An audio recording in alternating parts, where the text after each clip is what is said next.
The mountain path wound like a sleeping serpent, coiled between slopes scattered with ancient pine. Lu Zhishen trudged onward, each step heavy with hunger and dust, until he caught sight of a withered temple gate just beyond a stone bridge. Its red paint had faded to the color of dried blood, and the sign above was barely legible, Temple of Wagwang. A gust of wind stirred the rusted bells hanging above the archway. Their eerie chime greeted him like the whisper of ghosts. "This place," the monk muttered, "has seen better centuries." Inside, the compound was even more desolate. Walls had crumbled into moss-covered piles, and the main hall was locked with a rusted iron chain draped in cobwebs. Swallows had claimed the once sacred floor, their droppings coating the stone like white frost. Not a soul stirred. Lu Zhishen tapped his iron staff on the ground. "Is there no living monk here?" he called, voice echoing off ruined pillars. "A traveler seeks shelter and a bowl of rice." Only silence replied. He wandered toward the monastery's kitchen, only to find the hearth collapsed, pots missing, and dust covering everything like ash. His stomach growled.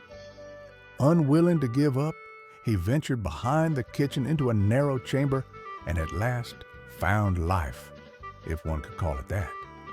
A handful of elderly monks huddled on the floor like sacks of bones and robes. Their cheeks were sunken, their eyes hollow. Lu Zhishen scowled. What sort of monks ignore a guest's cries at the gate? One of the old men raised a hand, barely. "Hush," he whispered. "Do not speak so loud." "I am a passing monk from Mount Wutai," Zhishen replied. "I ask only for a meal. You think that dangerous?" The eldest coughed, voice ragged. "We have not eaten in 3 days. There is no food to give." Zhishen frowned. 3 days? In a temple this size? "It is no longer a true temple," the man said. 2 outsiders took it over, a renegade monk and a thieving Taoist. They've driven out the brethren, seized the stores, and hoarded the food. The name of Buddha is a mockery in this place. "Names," Lu Zhishen demanded. "Kui Dao Cheng," he said, trembling. "They call him the Iron Buddha, and his companion Chu Xiaoyi, the Flying Night Demon." Lu Zhishen's grip tightened around his staff. At that moment, a breeze carried a sweet, steaming scent past his nose. Soup. He followed it behind a screen, where a makeshift stove gurgled beneath a bamboo lid. He lifted it. Millet porridge. Hot. Fragrant. He turned back toward the starving monks, face darkening. "You lied to me? You are cooking?" The old monks scrambled to defend themselves, but Zhishen brushed them aside. With nowhere to sit, he wiped clean a dusty spring table with dry straw, and lifting the pot with both hands, poured the porridge onto its surface.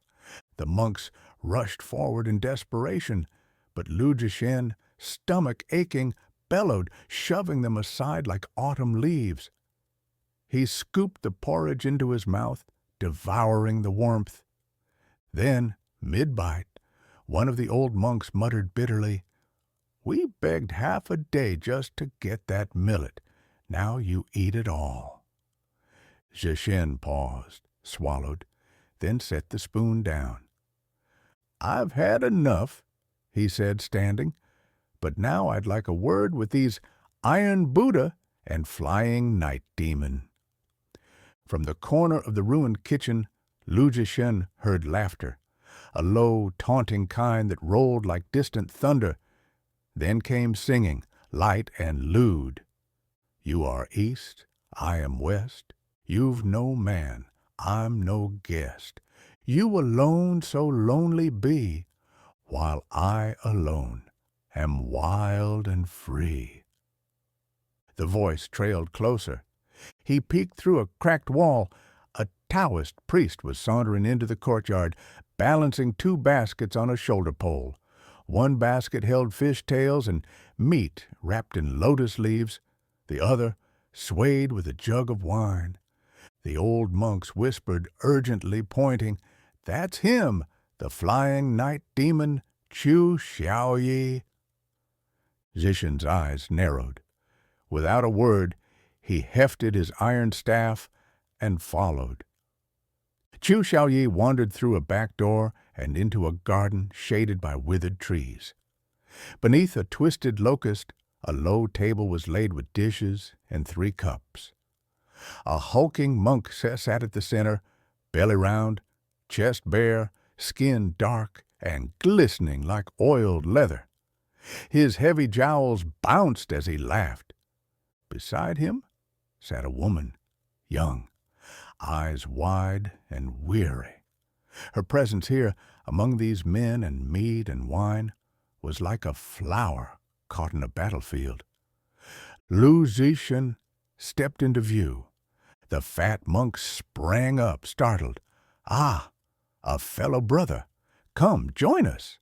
A drink for the road?" Jishin remained where he stood, gripping his staff like a judge's gavel. "You're the one they call Iron Buddha?" he asked. Yes," the fat man replied cautiously. "Brother, sit with us. Let me explain."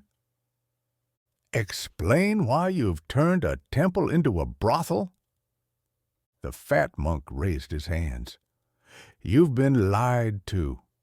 The old monks squandered temple funds, drank, and kept women themselves. We've come only to restore order. This woman," he gestured to the girl, "her father was a benefactor. She came begging for rice, and we offered what little we had." Lu Jishen's gaze slid to the girl, who looked away in silence. His knuckles whitened. He turned without a word and stormed back to the kitchen. The old monks were huddled over the last of the porridge. "You miserable lot," he roared. "You said you hadn't eaten for 3 days, and yet I find you lying and hiding food." One of the old men stood. "We feared death more than we feared shame. But you've seen it now, haven't you? The wine, the woman, the meat. They wear the robes of monks, but they're demons." Jishin said nothing. He turned and strode back toward the garden. But by the time he arrived, the door was bolted from within. Locked out, hungry and seething, he glared at the crude wooden gate. Then he kicked. The door flew off its hinges. Inside, Iron Buddha was already armed, his broadsword drawn, eyes wild. Chu Xiaoyi had retreated behind him, blade in hand.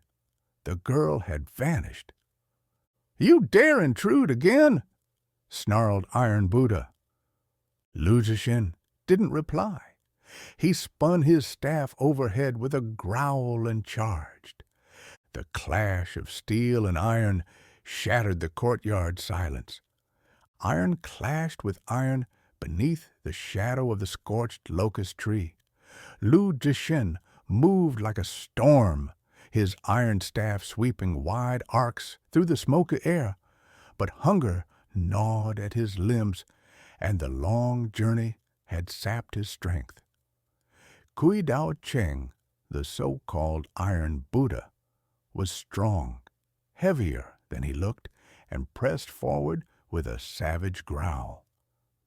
Then came the second blade.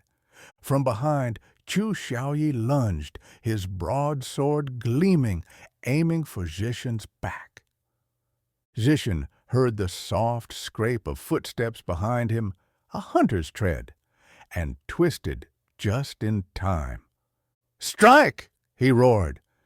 The sudden turn startled Kui, who leapt aside. Jishin spun to face his second opponent. 2 against 1, he fought like a cornered tiger. But fatigue betrayed him.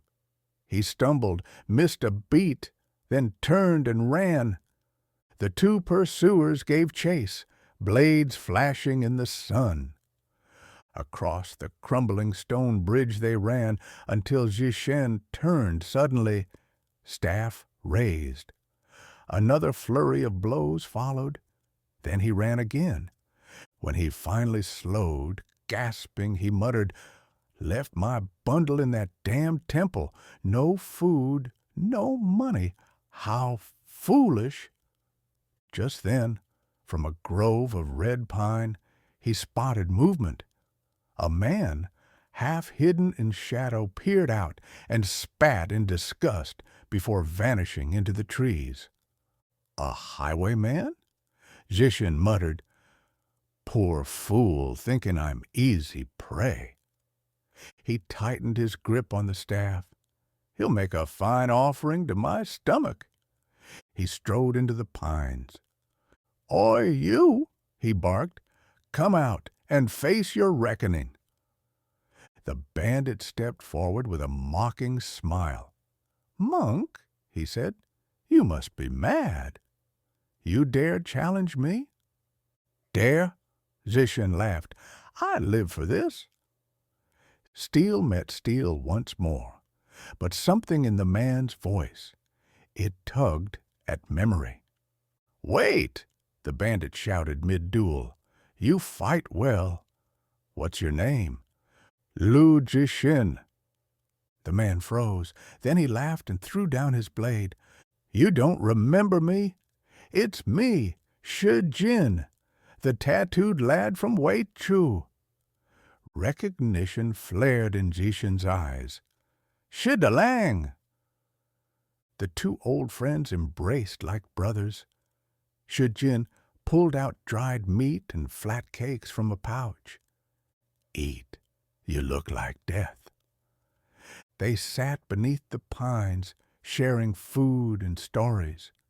When Jishin told of the bandits in the temple, Shijin's brow darkened. "Let's go back. We'll reclaim your bundle and your dignity." Together they stormed the temple once more. Kui Dao Cheng and Chu Xiaoyi were lounging on the bridge, swords resting lazily across their laps. Jishin's voice rang out like thunder. "Let's finish what we started." Kui Dao Cheng sneered. "You again? You ran once. Will you run again?" This time, Lu Jishin didn't answer. He attacked. Shujin joined, his blade flashing like lightning beside thunder. Within moments, Kui was on the back foot. Blood spilled on the stone. Chu Xiaoyi charged in to help, but was met by Shujin's roaring counter. Blades clanged in the dawn. Jishin's strength, renewed by food and fire, surged. With a final cry, he struck Kui Dao Cheng across the skull. The iron Buddha collapsed like a shattered statue. Chu turned to flee, but Shujin caught him mid-step. One swift strike to the back, and the Taoist fell without a sound. Their bodies were bound and hurled into the deep ravine behind the bridge. Then the temple burned. They found the stolen gold, the meats, the fish. They cooked, ate, and took what they needed. Flames roared as they walked away, the sky above them smeared with black and gold. At dawn, they reached a village, ate their fill in a roadside inn, and parted at a forked path. Shujin to the mountains, Lu Jishin to the capital. They clasped hands like soldiers after war.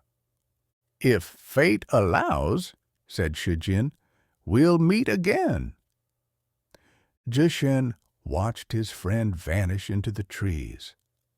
Then he turned, adjusting the heavy pack on his shoulder, and strode toward Dongjing, where destiny waited beneath temple eaves and palace towers.